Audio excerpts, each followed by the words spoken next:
Have you ever felt like you're just playing a role in a conversation, as if you're saying what others want to hear instead of expressing your true thoughts?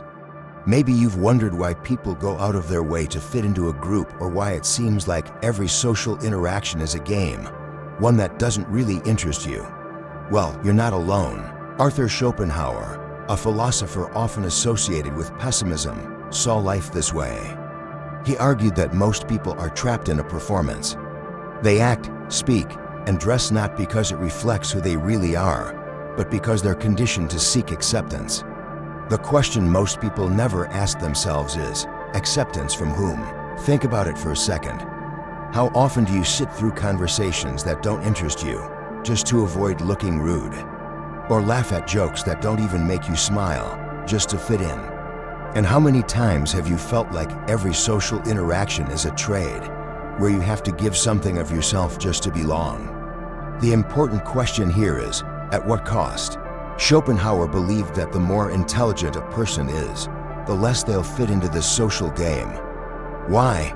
Because intelligence gives you the ability to see through the masks people wear. You notice the lies disguised as politeness, and the fragility of a world where everyone seeks validation. And the hardest truth, most people are completely fine with ignoring these contradictions. Schopenhauer's view is clear: intelligence and social life are often at odds. The smarter you are, the more you see through the social facade that most people live in. It's not about being arrogant, but about recognizing that the constant hustle for approval and validation doesn't make sense. You see the masks, the fake smiles, and the superficiality behind most relationships. Society, according to Schopenhauer, is designed to keep you distracted, entertained, and busy, so you don't start questioning the world around you. Because when you stop being distracted, when you start thinking, you begin to realize how much of what we do is based on empty rituals. Most social interactions are, frankly, shallow.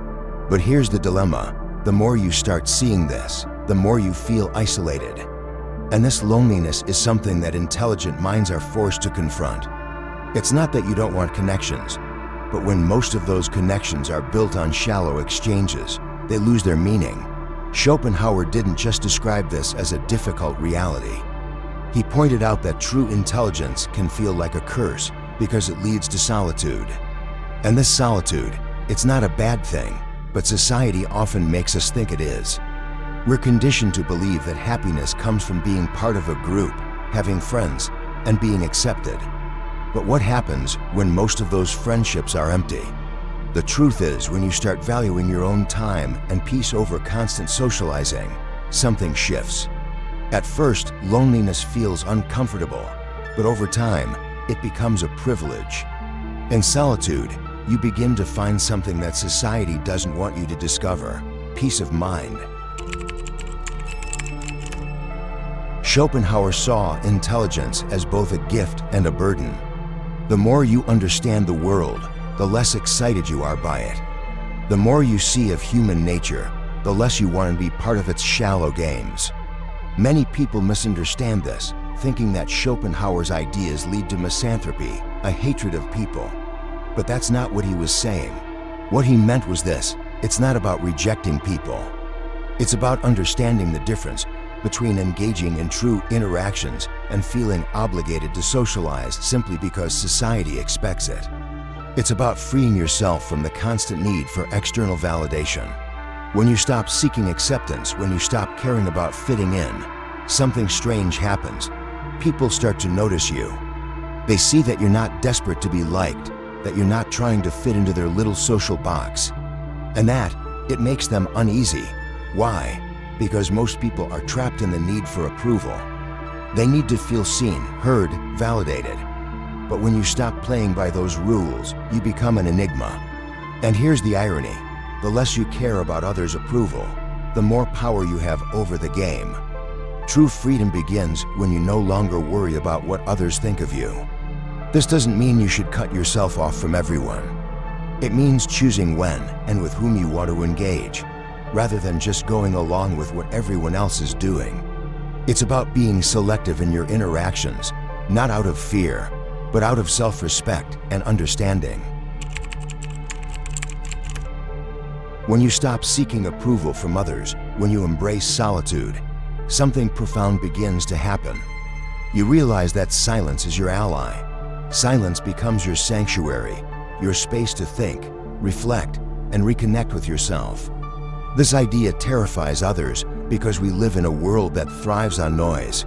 Social media, constant chatter, trivial conversations, news designed to provoke reactions. Everything is designed to keep you distracted.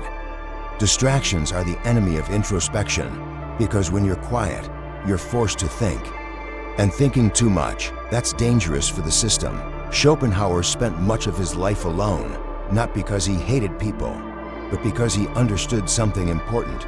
The noise of the world clouds the mind. Most people can't stand silence because it makes them face their own thoughts. It's easier to be distracted than to confront the discomfort that comes from introspection. But here's the key: solitude isn't the same as isolation. Being alone is an act of power. It's a conscious decision to choose quality over quantity, depth over superficiality. Isolation, on the other hand, is a curse. It's the feeling of wanting to fit in, but being unable to, striving for acceptance, but never achieving it. And here's where the irony lies. The ones who desperately seek approval are often the ones who end up feeling the most isolated. But the ones who reject approval, who choose solitude by choice, will never truly be alone because they attract people who appreciate authenticity. And that's where true power lies, not in running away from the world, but in knowing when to engage and when to withdraw. The great strategists throughout history didn't always rush into the battle. They knew when to stay in the shadows and when to strike. True power is not about being the center of attention. It's about knowing when to step in and when to remain silent, letting your actions speak louder than your words. Social life, as we know it, is often nothing more than a predictable series of rituals. From the moment we're born, we're taught that acceptance is everything. You need friends, you need to be part of a group, and isolation is something to avoid at all costs. But what if most of these groups only exist because of our shared fear of loneliness? What if, deep down, many people stay in their social circles not because they feel genuine connection, but because they're afraid to face solitude? Here's the hard truth: many people with big social circles still feel empty. It's not about the number of people in your life, it's about the depth of the connections you have with them. The most important breakthroughs in human history, the greatest ideas, the most revolutionary inventions, the discoveries that changed the world, were often the result of minds that chose solitude over noise. Great thinkers like Leonardo da Vinci, Nikola Tesla, and others didn't spend their time engaging in mindless chatter. They retreated into their work, their thoughts, their passions, and created what others couldn't see. The irony here is that the more you refuse to participate in the shallow noise of social life, the more people will label you as eccentric or difficult.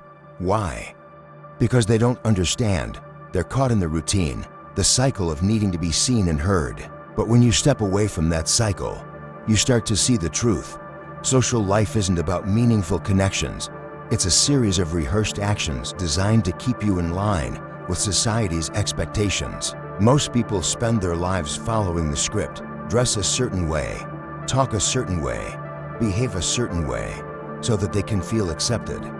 But the truly impactful individuals throughout history weren't following the script, they were writing their own. And when you start writing your own script, you find that the people who truly matter, the ones who see you for who you really are, will be drawn to you.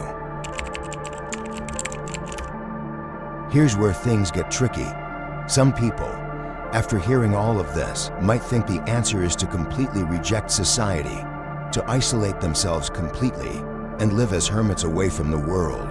But that's not the point. True freedom isn't about running away from the world. It's about knowing when to engage with it and when to pull back.